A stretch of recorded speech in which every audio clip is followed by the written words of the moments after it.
Good evening and welcome back to Prime of Midlife. It's Wednesday, it's halfway through the week. I got so much done at work today, I'm such a happy bunny. So this evening, Patrick is here for tea and we decided to have chicken steaks rather than have, I think the other options were like mince or sausage casserole type thing. So we decided we'd have chicken steaks. Now in days of old, I would just have thrown the chicken steaks in the oven with some chips and that would be us. However, we're starting to think a wee bit more carefully about the energy costs. So what I did was I went a wee bit more old school with a bit of new school. So what I did was I put the chicken steaks in the air fryer. So instead of like 30 minutes in the oven, it took 12 minutes in the air fryer. And that was from cold. I didn't even heat it up prior to starting it. It was literally started from cold, 12 minutes at 170. 2 chicken steaks, done and dusted. We had a sachet of rice, which is 2 minutes in the microwave. And my biggest expense was I boiled up peas and carrots on the stove. Then I remembered that we've done this before when we shared one of those packets of rice and it doesn't particularly, it's not the most filling. I think our portion control still needs to be reduced a bit. So we had a slice of bread and butter. Very old school. And I was quite surprised at when I was like, okay, chicken steaks, we'll just get the chicken. And I turned from the freezer and looked at the oven and went, not really up for that. You know, 2 chicken steaks and a bit of chips and I'm going to be burning the oven for half an hour. Not really loving that thought. So we didn't. As I say, we used the air fryer, the microwave and the smallest ring for the veggies. And I think that's the way a lot of us are going now, and that what we used to do would be just, oh yeah, we'll turn the oven on for half an hour, we'll get this done. And I'm now thinking, when I was thinking about it, I was like, right, what else can I put in? I could put in the steak and chips, that would be about it. But really, do I have an apple strudel in the freezer? Which I don't think I do. Could I chop onions in half and roast the onions? Well, I could, but really it'd be better if you had carrots or parsnips, which I don't. Do you know, my wee brain was giving it this. And eventually I decided, no, we're not doing that.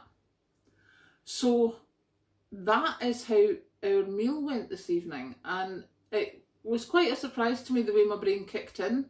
I was just like, no, I don't want to have that big oven on. You know, unless I'm putting 2 shelves full, I don't want to be paying that. So there you go, that was how our meal went. So hopefully tomorrow Liz Truss will give us something to hold on to, that we're going to not get crucified by these bills. However, I wouldn't bet in it.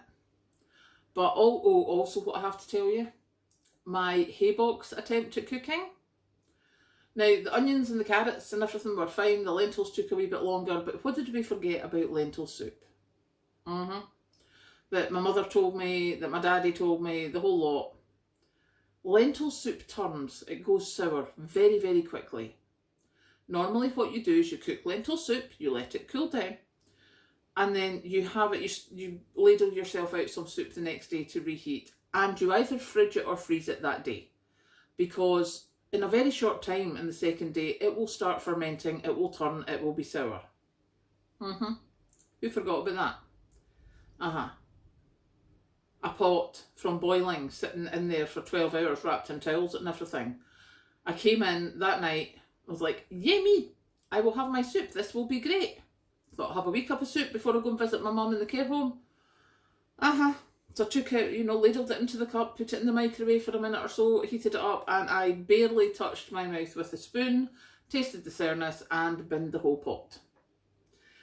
So, yes, hay box cooking I don't think is the best thing for lentil soup. Obviously for other soups it could be, but it would be wrong of me not to tell you that that was an abject failure for that. So we will be trying it with something else.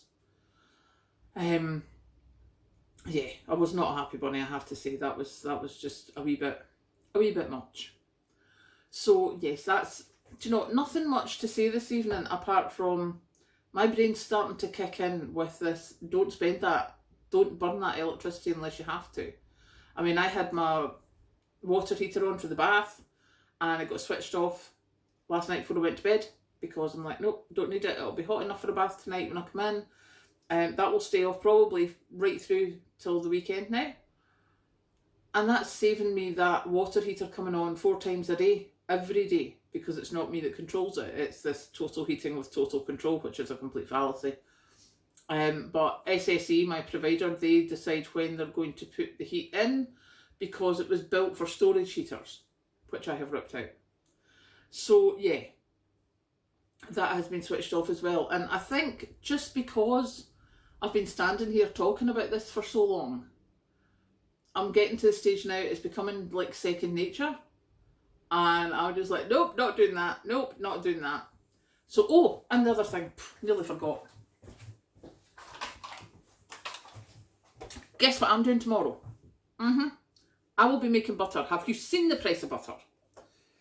I don't know if you watched one of my earlier videos or a couple of my earlier videos. You will have seen that one of the first things that I noticed the price of was butter. Now, when I started this channel, I think, or when I started recording regularly, I think it was May, and it was probably $1.48 in May, and that was an Aldi price match. It then went up to $1.55, $1.75, and Asda's today it was £2. In Tesco it was $1.99, and that was an Aldi price match. So Aldi's has gone up to $1.99 for a block of butter. So bear with me while I do the mathematics. I don't remember the answers, but I know how I do this. So a 250 gram block of butter is £2. So you take £2 and you divide it by 250. Then you multiply that by 310, because that's how many grams of butter you get from 600 ml of cream. I measured it. 310 grams, approximately, because obviously my scales are ounces. So when you work that out, I think it's about £2.50. Now that only cost me £2.25, so it's 20 pence cheaper for 50 grams more, I think. But it's definitely 20 pence cheaper anyway. So that is getting done tomorrow. I've got 2 tubs of that, because if that's the way it's going, I would rather get the mixer going just now and make my own butter and get it frozen, because £2 for a pack of butter is getting a bit much. And I do like my butter on toast in the morning. I like my butter on veg. I'm going to really have to cut down on butter, but I'm loath to give it up altogether. And I don't like the oily spready things. It's just not happening. So tomorrow you can expect a video about butter making, but I will not be doing that tonight because I'm going to go and sit and chat to Patrick. So have a good night, and I will catch you later.